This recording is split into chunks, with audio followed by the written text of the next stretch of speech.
Good morning. Welcome to Breakfast News with the Sentinel. I'm Moinitham.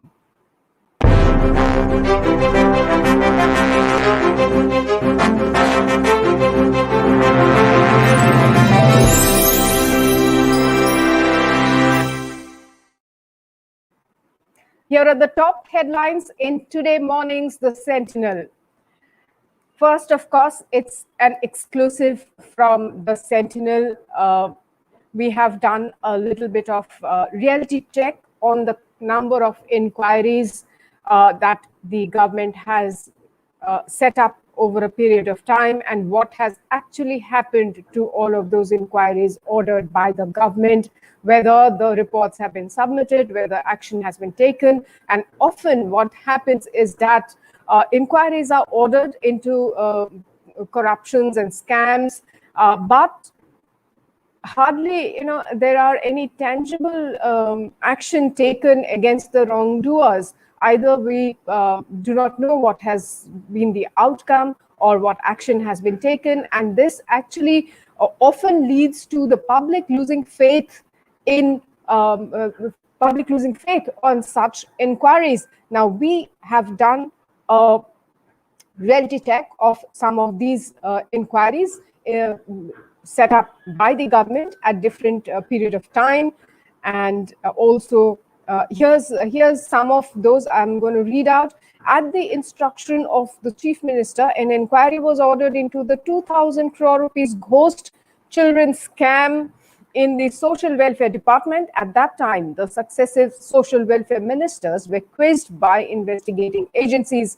However, the people of the state are in the dark as to at what stage the inquiry is now and whether any action was taken against the wrongdoers. Now, such instances actually leave the public feeling, or rather they are left with the question, why is there a lack of transparency? That is something that dominates the public's mind after inquiries are set up, and then either no action is taken, or at least the public is not made aware of the action taken against the wrongdoer. Now, another probe was ordered into the diversion of crores of rupees meant for mothers' health and welfare. The funds were used to buy equipment like sewing machines, purely to subserve the interest of the contractors. What baffles the public is that even now, the tainted Congress regime contractors are ruling the roost in the Social Welfare Department.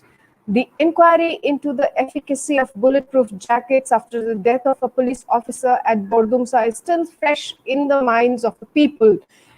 Even as the then additional Chief Secretary Kumar Sanjay Krishna submitted his inquiry report to the government, the people of the state are in the dark as to what action was taken against the wrongdoers. Now, we have actually come up with few more inquiries that were instituted and conducted as well, and then some of them, the reports have been submitted. So here is an exclusive from the Sentinel, a detailed story there in today morning's The Sentinel. Request viewers to pick up a copy of the daily or log on to our website sentinelassam.com for the full story there.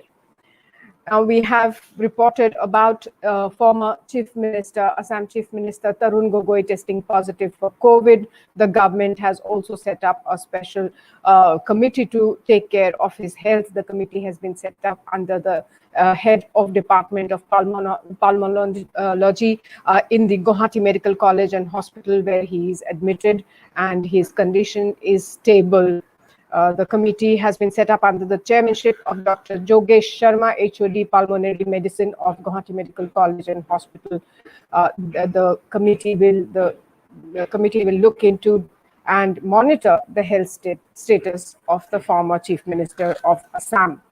Now, another exclusive here from the Sentinel this morning. After a gap of almost 5 years, the originally proposed 471.40 crore rupees integrated directorate complex project at Betkuchi in Guwahati is set to have a redesigned blueprint. By housing in a single complex some of the directorates located within the heart of Guwahati, the project aims at reducing congestion within the city. The project will be funded by the Assam Infrastructure Financing Authority. The blueprint will be redesigned again by the Public Works Department Building Division of PWD, as the present government is not satisfied with the original design of the complex. If the project sees the light of the day, the complex will be under the General Administration Department, or GAD. Of course, Assam elections are scheduled for next year, and almost every other day we are getting news of someone or the other floating a new political party. Now, the United Regional Party Assam, ARPA, was launched yesterday. Addressing the media on the occasion, noted lawyer Arup Barbara, who is the president of the newly floated regional political party, along with cultural activist Alak Nath, the party secretary, dwelt as to how they would take forward regional politics in the present-day juncture. Among others present during the press briefing were noted filmmaker Jahnu Barua and actor Zarifa Wahid. Now, the Airport Authority of India here in Guwahati Airport has launched the Krishi Uran scheme for the northeastern region. To facilitate the marketing of agricultural and farm products of the northeastern states outside the region, the Airports Authority of India has launched the Krishi Uran scheme yesterday. Airport Authority of India's Regional Executive Director Northeast, Sandeep Jindal, said that it was one of his wishes that has come true after a dedicated domestic freighter started its services in the northeastern region.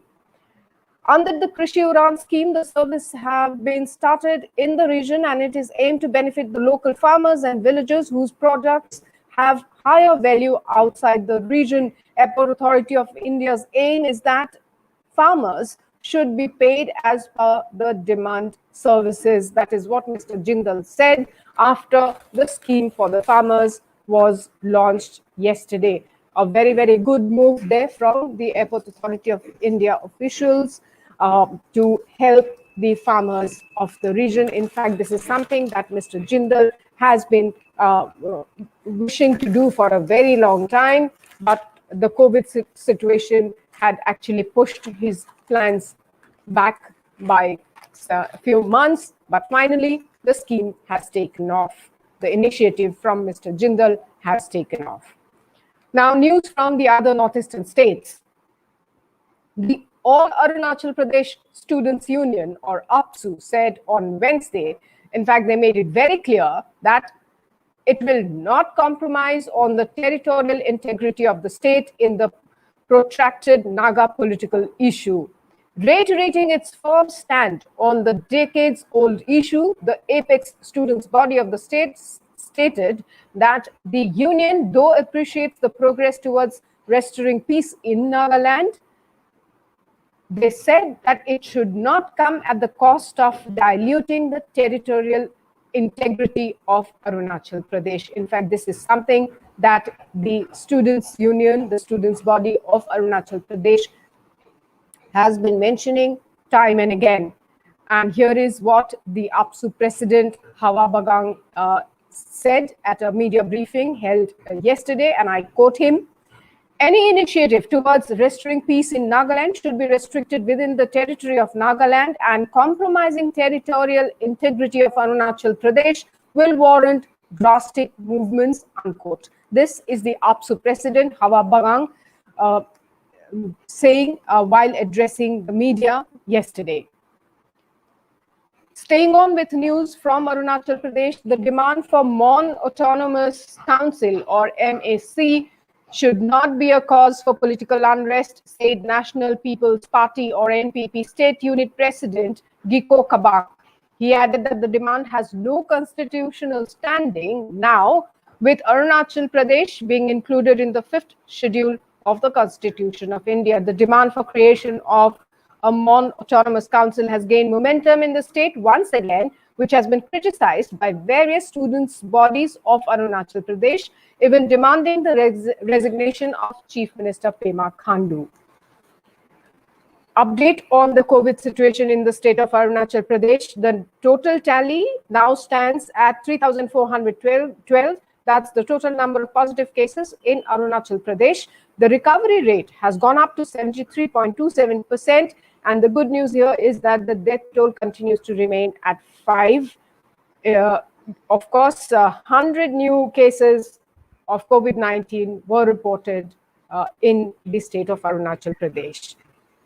Now, moving to Meghalaya, a quick update on the coronavirus status there. Meghalaya, 49 new cases reported. 42 recoveries has happened in just 24 hours. And the total number of active cases now stands at 1,168. So that's the update from Meghalaya about the coronavirus cases. Now, in Tripura, what the government has done, the state government has done, is that to keep the COVID-19, the coronavirus patients motivated and mentally strong, they have started distributing books on Swami Vivekananda. They have started distributing these books in the COVID care centers to help patients overcome the mental fatigue. So, and in fact, Tripura Chief Minister Biplab Kumar Deb had tweeted about this particular initiative, saying that to keep COVID-19 patients motivated and mentally strong, we have decided to distribute books written on Swami Vivekananda to every COVID patient so that they can read these books and get inspired by his thoughts. This is the tweet by Tripura Chief Minister Biplab Kumar Deb on the state government's initiative to distribute Swami Vivekananda's books to keep COVID patients mentally strong and help them fight the mental fatigue. Now, moving back to news from Meghalaya, a bamboo shoot processing training unit and a state-of-the-art video conferencing facility was inaugurated at the premises of Cane and Bamboo Technology Center, 13 Mile in Barnihat.